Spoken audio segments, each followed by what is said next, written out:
ఆకాశవాణి ప్రాంతీయ వార్తలు చదువుతున్నది పోపూరి మురళీకృష్ణ ప్రసాద్. ముఖ్యాంశాలు: భూ హక్కు సర్వే పత్రాల స్థానంలో ఆంధ్రప్రదేశ్ ప్రభుత్వ అధికారిక రాజముద్ర క్యూఆర్ కోడ్తో కూడిన కొత్త పట్టాదారు పాస్ పుస్తకాలు అందజేయాలని రాష్ట్ర మంత్రివర్గం నిర్ణయించింది. గ్రామ పంచాయతీ స్థాయిలో ప్రజల్లో వాతావరణ మార్పులపై అవగాహన కల్పించాలని ఆంధ్రప్రదేశ్ ఉప ముఖ్యమంత్రి కె. పవన్ కళ్యాణ్ అధికారులకు సూచించారు. ఆంధ్రప్రదేశ్లో కృత్రిమ మేధ ఏఐ విశ్వవిద్యాలయాన్ని ఏర్పాటు చేయనున్నట్టు విద్యాశాఖ మంత్రి నారా లోకేష్ ప్రకటించారు. తెలంగాణలోని రిజర్వాయర్ల స్థితిగతులను పరిశీలించేందుకు రాష్ట్ర మంత్రివర్గ ఉపసంఘాన్ని ఏర్పాటు చేస్తూ ప్రభుత్వం ఉత్తర్వులు జారీ చేసింది. దేశవ్యాప్తంగా అన్ని ప్రాంతాల్లో రూ. 10 నాణేలు చెల్లుబాటు అవుతాయని రిజర్వ్ బ్యాంక్ ఆఫ్ ఇండియా ప్రతినిధులు స్పష్టం చేశారు. ఉభయ తెలుగు రాష్ట్రాల్లో రాబోయే 2 రోజుల్లో తేలికపాటి నుంచి ఒక మోస్తరు వర్షాలు కురుస్తాయని భారత వాతావరణ శాఖ పేర్కొంది. వార్తల వివరాలు: భూ హక్కు సర్వే పత్రాల స్థానంలో ఆంధ్రప్రదేశ్ ప్రభుత్వ అధికారిక రాజముద్ర క్యూఆర్ కోడ్తో కూడిన కొత్త పట్టాదారు పాస్ పుస్తకాలు అందజేయాలని రాష్ట్ర మంత్రివర్గం నిర్ణయించిందని రాష్ట్ర సమాచార పౌర సంబంధాల శాఖ మంత్రి కొలుసు పార్థసారథి వెల్లడించారు. ముఖ్యమంత్రి నారా చంద్రబాబు నాయుడు అధ్యక్షతన సచివాలయంలో జరిగిన మంత్రివర్గ సమావేశంలో తీసుకున్న నిర్ణయాన్ని మంత్రి పాతికేయులకు వివరించారు. 22A అసైన్డ్ భూముల రిజిస్ట్రేషన్లన్నీ 3 నెలల పాటు నిలిపివేయాలని నిర్ణయించినట్టు తెలిపారు. విజయనగరం, మచిలీపట్నం, రాజమహేంద్రవరం, ఏలూరు, నంద్యాలలో నిర్మించిన నూతన వైద్యశాలల్లో అదనంగా 380 పోస్టుల భర్తీకి మంత్రివర్గం ఆమోదం తెలిపిందన్నారు.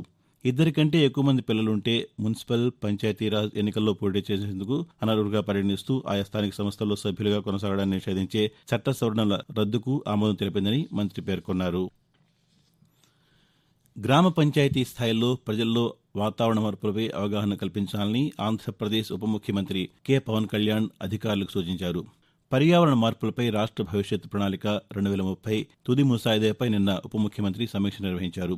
ఈ సందర్భంగా ఆయన మాట్లాడుతూ వాతావరణ మార్పులపై డాక్యుమెంటరీలు రూపొందించడం, పోటీలు నిర్వహించడం లాంటి వినూత్న రీతిలో ప్రచారం కల్పించేలా ప్రణాళికలు సిద్దం చేయాలని ఆదేశించారు. ప్రజలకు వాస్తవ గణాంకాల సమాచారాన్ని అందించేందుకు డాష్ బోర్డు, మొబైల్ యాప్ను అభివృద్ధి చేయాలని సూచించారు. ఆంధ్రప్రదేశ్లో కృత్రిమ మేధ ఏఐ విశ్వవిద్యాలయాన్ని ఏర్పాటు చేయనున్నట్టు విద్యాశాఖ మంత్రి నారా లోకేష్ ప్రకటించారు.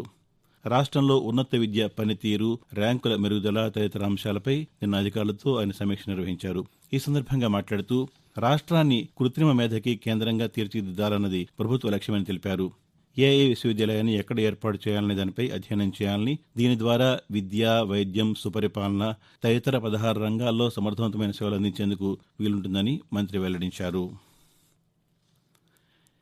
తెలంగాణలోని రిజర్వాయర్ల నిల్వ, సామర్థ్యం, పునరుద్దరణ తదితర అంశాలను పరిశీలించేందుకు రాష్ట్ర మంత్రివర్గ ఉపసంఘాన్ని ఏర్పాటు చేస్తూ ప్రభుత్వం ఉత్తర్వులు జారీ చేసింది.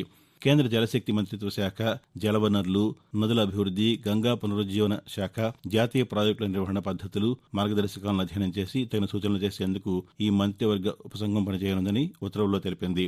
ఈ కమిటీకి చైర్మన్గా తెలంగాణ నీటిపారుదల శాఖ మంత్రి ఉత్తమ్ కుమార్ రెడ్డి వ్యవహరించనున్నారు. సభ్యులుగా వ్యవసాయ శాఖ మంత్రి తుమ్మల నాగేశ్వరరావు, ఎక్సైజ్ శాఖ మంత్రి జూపల్లి కృష్ణారావులను నియమించినట్టు ప్రభుత్వం ఉత్తర్వుల్లో పేర్కొంది.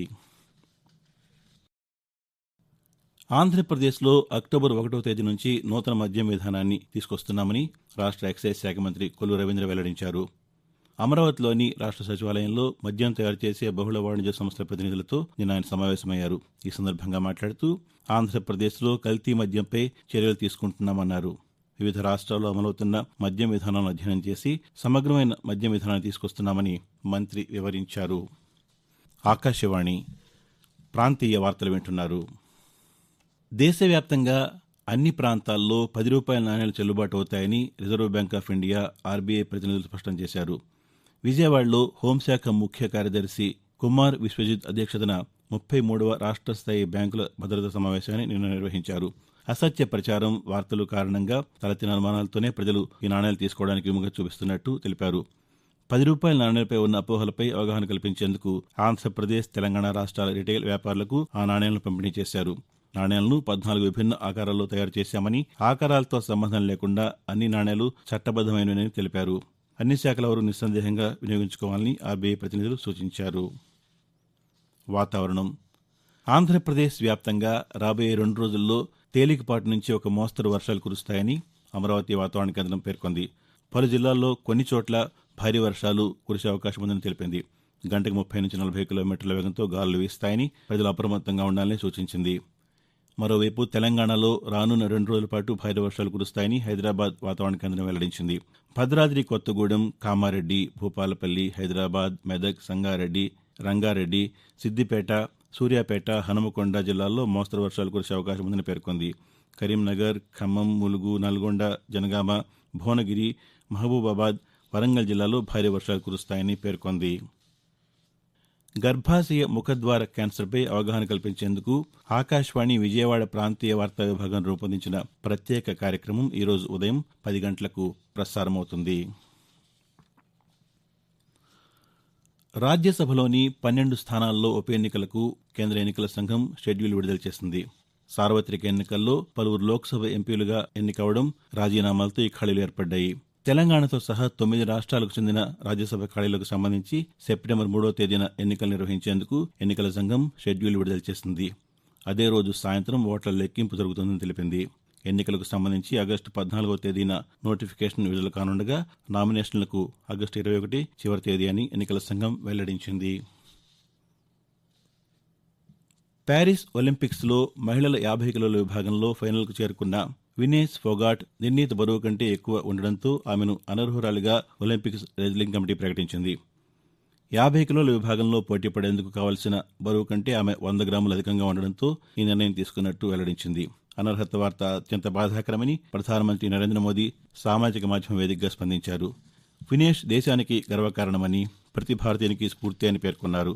వినేష్ ఫోగాట్కు భారత ప్రభుత్వం, దేశం మొత్తం అండగా ఉందని, ఆమెకు వైద్య, మానసిక పరంగా అన్ని రకాల సాయాన్ని అందిస్తున్నామని భారత ఒలింపిక్ సంఘం ఐఓఏ అధ్యక్షురాలు పీటీ ఉష తెలిపారు. చేనేత రంగ కార్మికుల సమస్యలను పరిష్కరించే విధంగా కృషి చేస్తున్నామని తెలంగాణ వ్యవసాయ శాఖ మంత్రి తుమ్మల నాగేశ్వరరావు అన్నారు. నిన్న హైదరాబాద్లో జాతీయ చేనేత దినోత్సవం సందర్భంగా చేనేత, జౌళి శాఖల ఆధ్వర్యంలో నిర్వహించిన కార్యక్రమంలో మంత్రి పాల్గొన్నారు. ఈ సందర్భంగా ఆయన మాట్లాడుతూ చేనేత కార్మికుల బీమా కోసం 6,000 కోట్ల రూపాయల చెక్కును ఎన్ఐసి అధికారులకు అందిస్తున్నట్టుగా చెప్పారు. చేనేత కార్మికుల అభ్యున్నతిపై సమావేశం ఏర్పాటు చేస్తామన్నారు. రైతులకు అందించే సాయం మాదిరిగానే తెలంగాణ నేతన్నలకు సాయం చేసేలా ప్రభుత్వం ప్రణాళికలు రూపొందిస్తోందని మంత్రి వివరించారు.